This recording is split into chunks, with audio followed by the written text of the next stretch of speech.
All right, good evening, everyone. Welcome to Fox 26's Earth Day special, Green Up Houston. We're going to have an opportunity to take a look at some of the ways that you can pitch in to help our waterways, the land we live on, and the air we breathe all make it a little bit better for us. First up, let's talk about the air. Houston continues to be among the nation's most ozone-ridden cities in the country. And according to the latest annual report from the American Lung Association, Houston ranks number 12 on the list of cities most affected by ozone, which is what the report says can lead to a variety of health problems. However, following a national trend, these conditions are improving over the long term, and thanks to cleaner power plants and cars. The report says changing climate will make it increasingly harder to control the air pollution, but the group is pushing to keep the Clean Air Act intact. But they're worried that the Trump administration's proposed budget cuts the EPA's ability to enforce those laws. Now, there are some common sense ways that you can help improve the environment around you. Here are a few, courtesy of the City of Houston and TexasTheStateOfWater.org. First of all, let's take shorter showers. And of course, we don't want to be flushing that toilet unnecessary. You want to turn off the faucet while you're brushing your teeth or washing your face, and phosphate-free detergents are the way to go. And if you're refilling those fish tanks, make sure you reuse that water for something else, like perhaps watering your garden. And don't try to take those shortcuts with the hose. Let's get the broom out and work a little bit to get those sidewalks clean. Shop for products that create less air pollution, like fuel-efficient automobiles, energy-saving household appliances, and organic compound plants. Refuel your car and your mower, and you want to mow your lawn when the pollution levels are low. Wash your car at the car wash. Believe it or not, it's better than the driveway. It's very helpful in keeping those soaps and detergents out of our local bayous. You want to fertilize as little as possible, and you don't want to do it before very heavy rain. And putting the cooking grease into the trash and not down the drain is the best way to go. Water your yard in the early evening or in the later hours of the night, because you want to avoid that evaporation during the daytime. You'll want to use reusable containers and water bottles. Most of the trash that's found in local bayous is either plastic bottles or styrofoam containers. So let's help sort of try to get rid of some of that a little bit. Now, here locally, practitioners and fans of science gathered actually across the globe for a march on science. And of course, it was deliberately timed to coincide with Earth Day. Our Natasha Geigel joins us with a little bit more on that. Well, thank you, JD. And thousands gathered around the world on this Earth Day for a march on science. And one of those places was right here in Houston. Much work to do to broaden the participation. Thousands of Houston area scientists, science enthusiasts, and their families marched from Sam Houston Race Park to City Hall. It's been amazing. I'm so proud of Houston. You have no idea. The idea behind the march is to promote science and fact-based policies that work in the public interest. We chose speakers that could represent a variety of fields because we wanted all kinds of sciences to be represented here today. And we wanted them to have a chance to say, our field is important, it does amazing things, and it should be protected. The largest marches that happened across the United States were in New York, Chicago, and the city of Washington, D.C. We are marching today to remind people everywhere, our lawmakers especially, of the significance of science for our health and prosperity. Tens of thousands of protesters in those cities were hoping to catch the attention of Congress and President Trump after his proposed cut to federal agencies focused on scientific missions. It's really important to me to see that science is supported, and then in addition to send a message that we need funding. And so to cut funding for any scientific agency is a horrible mistake. And President Trump did release a statement for Earth Day saying, quote, "My administration is committed to advancing scientific research that leads to a better understanding of our environment and of environmental risk." Back to you, JD. All right, thanks, Natasha. The bird's eye zoom in view of the world company is upgrading to give a fresher peek at Mother Nature, especially from the classroom minds. Just in time for Earth Day, Google Earth is upgrading its functions to provide new ways to explore the world. Its benefits could especially allow inquiring schoolroom minds to new ways to learn more. Google Earth is also going mobile and will have interactive feature like knowledge cards to learn about local landmarks, customized points of interest to explore, and to let students go on virtual field trips. Rebecca Moore, the director of Google Earth, explains why these changes have been made and what will be used before, and also what they're going to be used for around the world. We don't even know all the ways that people are going to use the new Google Earth. We've seen that scientists use Google Earth to communicate. Nonprofits use it for their projects. The Halo Trust uses it to eradicate landmines in some of the most war-torn regions of the planet, using our high-resolution imagery for the planning. Scientists have discovered unknown coral reefs in the Google Earth imagery. Even going back to our beginnings, Google Earth was used to save the lives of more than 4,000 people when Hurricane Katrina hit in 2005. So it's a powerful tool for crisis response as well. So the new Google Earth made its debut earlier this week at Whitney's Museum of Art in New York City. Taking the power of the sun and using it to run your home, it can be pretty earth-friendly, but it can also be expensive.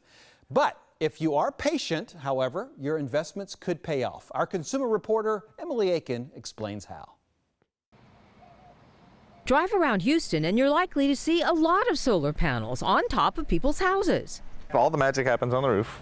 Walker Fair installed his 48 solar panels more than 3 years ago. He said the initial investment was expensive. The average cost to install a complete system is around $24,000 from beginning to end. But here's why he did it. We don't pay an electric bill. That's right. No electric bill. I overproduce in the low use months, like this time of year when the AC is not really running. Any unused electricity his panels produce goes to Reliant. The electric company then gives him a credit. And that money just kind of piles up with Reliant and then helps pay for June, July, and August when I don't produce as much as I use. That's why Fair never pays for electricity. It is really very cool. It really is. Solar installations in our area are increasing. Several years ago in the Houston area, maybe 30 houses a month were going solar. Now it's estimated 100 houses a month are going solar. Increased awareness of the benefits of solar, new and expensive technology all contribute to bringing down the price.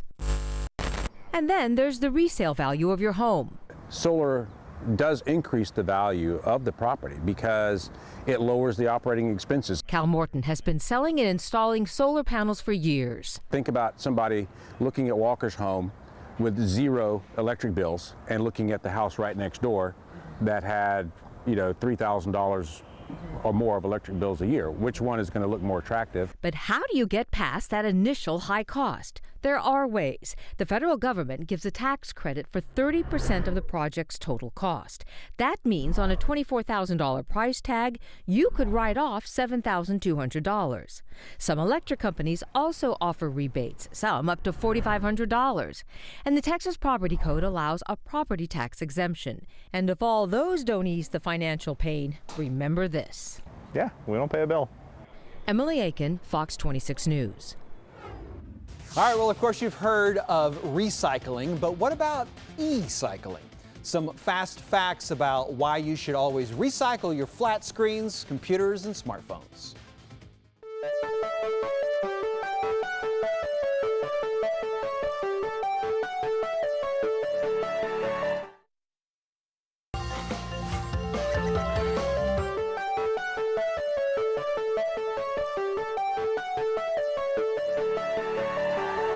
Hey, glad you're tuned in tonight to our Earth Day special. Well, we want to talk about one of the fastest growing green industries out there, and that's e-cycling. It's pretty much anything like smartphones and high definition television and computers. Here are a few things that you need to know about why it's so important. First of all, a large number of what is actually labeled as e-waste is not waste at all, but rather whole electronic equipment or parts that are readily marketable for reuse and can be recycled for materials recovery. E-waste represents about 2% of America's trash in landfills, but It equals 70% of the overall toxic waste, and 20 to 50 million metric tons of e-waste are disposed of worldwide every year. And it takes about 530 pounds of fossil fuels, 48 pounds of chemicals, and 1.5 tons of water. That's a lot of work there to manufacture one computer and monitor. And only about 12.5% of the e-waste is currently recycled. And this is really the catch here when we're talking about cell phones and other electronic items. They contain a lot of amounts of precious metals like gold and silver. And Americans dump phones containing about $60 million worth of these metals every year. A lot of money that we could just save by recycling those phones. Coming up in our Earth Day special, meet some conservationists who want to preserve our coastline's natural environment.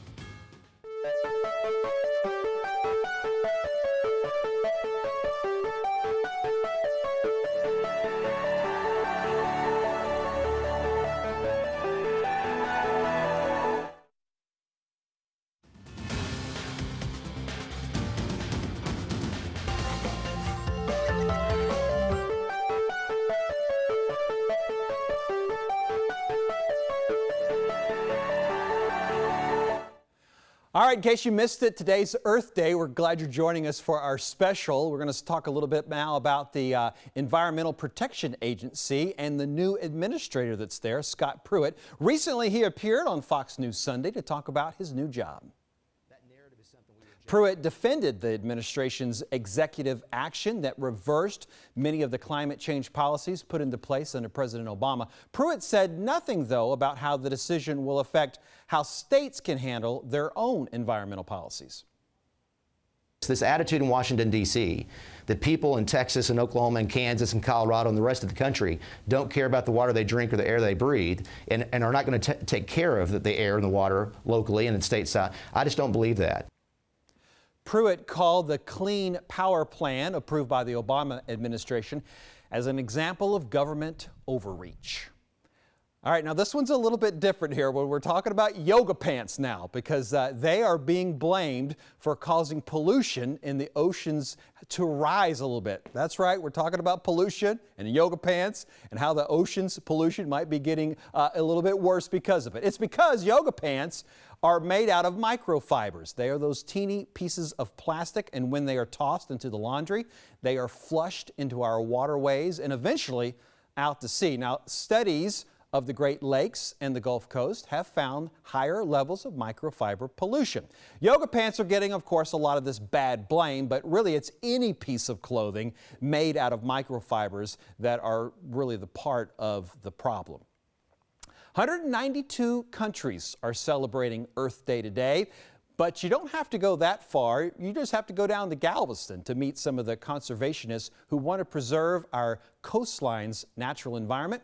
Fox 26 photographer Darlene Janik Ferris has their story. Here's another one of the prairie grasses here. These are some plants that grow around the water. This is Artist Boat's Coastal Heritage Preserve, and it's 600 acres, and we welcome groups to come join us to restore habitat, take a kayak adventure, bird watch. We are here to help them learn. That's a dragonfly. We were planting today. We planted 229 plants out in the prairie doing prairie preservation. These are all the grasses that the buffalo ate when they were back here, back in the days. And this island's really important to me. And so I wanted to help because I'd like to see our island grow and see more like native plants come back. This whole area was going to be channelized and built with 900 homes, and there would be a big marina here where all these flowers are. They dig up the prairie and the wetlands to make their channels in the harbor. We have wetlands, fresh and salt water, coastal prairie. We're starting to get into the wetland area. You can tell just by looking at it that it was wet before. You'll see the crystals of the salt. See how it's all sparkly here? That's salt. At Artist Boat, we refer to this coastal prairie as a foot-high forest. And so there's thousands, literally, of plant species, small invertebrates, mammals. You can see 650 of the 800 birds that live in North America at some point on Galveston Bay. This is the land of the eastern meadowlark. They have to have prairie. The prairie is the most endangered habitat in North America. You know, people think of us as the little group that kayaks, but we're not the little group that kayaks. We're the little group, Artist Boat is the little group that is changing Galveston Island and maybe changing a little small part of the world. All right, coming up, a look at a new oil facility that recently opened in Fort Bend County that could have a significant impact on the environment, but not how you might think.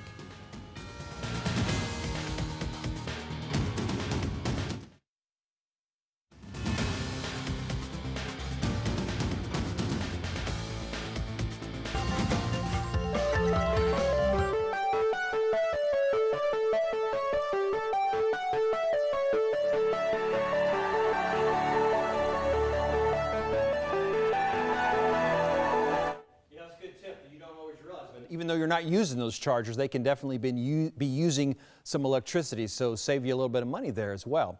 Talk about a new facility now that opened today in Fort Bend County. It could actually have a significant impact on the environment. Petranova will capture more than 5,000 tons of carbon dioxide a day. The CO2 will then be pumped underground 80 miles into an oil ranch where it will help increase the production. Texas Governor Greg Abbott and Energy Secretary Rick Perry attended the opening today. It's a tremendous example of how investments in clean technology can also lead to increased development of conventional sources of energy. Removing 5,000 tons of carbon dioxide is the equivalent of taking 350,000 cars off of the road. Petranova is a joint venture between NRG and JX Nippon of Japan. The Children's Museum of Houston held their Earth Day bash today. Of course, they're always having fun out there at the Children's Museum. Kids were able to take part in a variety of activities designed to show them the importance of our environment. Some of those activities involved vegetables, also some trees, and even a water filtration system was demonstrated. Here's a great place that you might want to experience a little bit if you're in the Humble area and you want to get away from it all. Sally McDonald shows us what's waiting for you at Jesse Jones Park and Nature Center. It's 312 acres and 6 miles of trails, offering a bird's eye view of nature, along with an ever-present reminder that visitors don't have to go far beyond the big airport to relax. A lot of times they'll say, we never knew this was here. Jesse Jones Park and Nature Center opened to the public in 1982. They can come in and see our live exhibits of snakes and turtles and fish, and then touch and feel table. He's so soft, but I wouldn't want to see one. No, you wouldn't want to touch this in person. The park offers guided canoe and pontoon boat trips down Spring Creek, where chance sightings of wildlife happen daily. Oh my goodness. She just wants to say hi. Hi, yeah, I see her, I see her. What you shouldn't find in the wild is a Burmese python. But she was found in the wild. Yes, she was about 14 or 15 years ago. Her throat had been slit. Good Samaritans nursed her back to health. Lucky is now the Nature Center's ambassador. Yeah, when they're born, they're only about 15 to 18 inches long, and people think they make great pets, but Lucky right now is about 11 feet long and probably weighs 75 to 85 pounds. The turtle pond is more for me. This is probably my favorite spot in the park because it makes you feel like you're surrounded on all sides by trees and wildlife, so it's a very serene area. Visitors are welcome to hang out on the brand new dock and feed the hundreds of turtles that live in the pond. The new aquatics lab offers free nature programs for all ages. Whether it's juvenile fish, there's equipment for kids to collect and test water samples. We really would hope that they would get a better sense of the outdoors and what goes on outside, as well as learning about Texas history and tying in history with nature. The Redbud Hill Homestead at the park does just that. It's an 1830s replica homestead. Everything is built by hand. Volunteers with 1830s skills are always needed to help in the cabins and the blacksmith shop. We get to portray history. We get to talk about, Texas history, and that's a great reward. The best part is all the programs and events at the park are free and open almost every day of the year, 8 a.m. until dusk. In Humble, I'm Sally McDonald, Fox 26 News. And speaking of some of those free activities that Sally was talking about, the Jesse Jones Park and Nature Center will have free camps for kids this summer. Did you know that this weekend is a sales tax holiday? It's for emergency preparedness supplies. You know, items like batteries and first aid kits, flashlights, smoke detectors. They're all tax-free. Portable generators are also tax-free. There is not a limit on how many qualifying items you can buy, so this is the time to really load up. And you don't need any sort of exemption certificate to claim that item. The holiday will run through midnight on Monday. So again, you'll get to be able to take advantage of that tax-free all day tomorrow, and then also into Monday a little bit as well. Hey, thanks for joining us for this Fox 26 News Earth Day special, Green Up Houston. We're always on fox26houston.com, and make sure and join the morning news. It's going to start at 5 a.m. with Sally McDonald. This newscast brought to you by Carpet Giant.